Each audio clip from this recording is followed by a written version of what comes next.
Nagbabalik ang PTV Balita Ngayon. Iginiit ni Philippine Ambassador to the United States Jose Manuel Romualdez na patuloy na gumagawa ng hakbang ang Marcos administration upang maresolba ang issue sa West Philippine Sea. Para sa detalye mula Estados Unidos, may report si Alan Francisco live. Alan? Mapayapang paraan pa rin ng susi para marisolbang issue sa West Philippine Sea. Yan na yomi ang binigyang diin ni Philippine Ambassador to the United States Jose Manuel Romualdez ng makapanayam ng media dito sa Washington. Ang usapin ng West Philippine Sea ang isa sa mga inaasahang tatalakayin sa mangyayaring trilateral summit sa pagitan ni Pangulong Ferdinand R. Marcos Jr., US President Joe Biden at Japanese Prime Minister Fumio Kishida. Ayon sa ambassador, hindi naman aniya nagkulang ang ating gobyerno na gumawa ng mapayapang mga hakbang para marisolba ang issue. Ang presidente nga, sabi ni Romualdez, ay ginawa na din ang buong makakaya kasamang ilang mga opisyal ng ating pamahalaan, kabilang na ang pagpunta ng Pangulo sa China noon. Kasabay nito, binigyang diin ni Romualdez ang pagprotekta sa teritoryo ng bansa.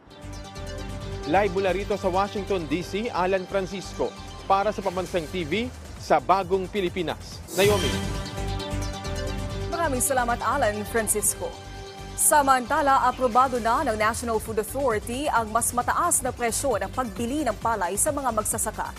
Itinaas sa piso hanggang 4 na piso ang procurement price sa sariwang palay na maglalaro sa 17 hanggang 23 pesos.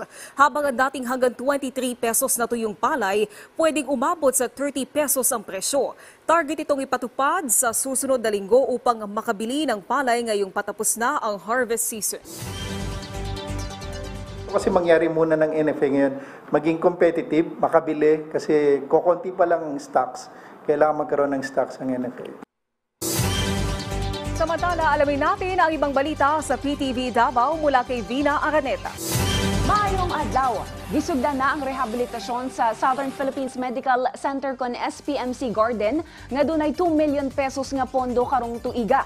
Gibutyag ni SPMC Medical Chief to Dr. Ricardo Audan sa iyahang State of the Hospital address niadtong Lunes nga humana ang contract signing tali sa energy provider company sa syudad ug ang SPMC alang sa rehabilitasyon sa garden sa ospital. Nilakip sa rehabilitasyon ang main lobby sa ospital diin ibutang ang mga pasidungog, plake o guban pa nga gihatag sa ospital. Makita usab sa sentro sa main lobby ang logo sa SPMC. Sirado pa hangtod karon ang main lobby o garden tungod sa nagapadayon nga konstruksyon.